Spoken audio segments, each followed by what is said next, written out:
كافها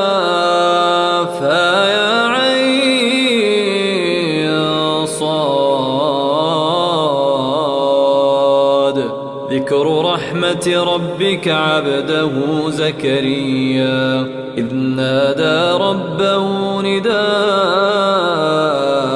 خفيا قال رب إني وهن العظم مني واشتعل الرأس شيبا ولم أكن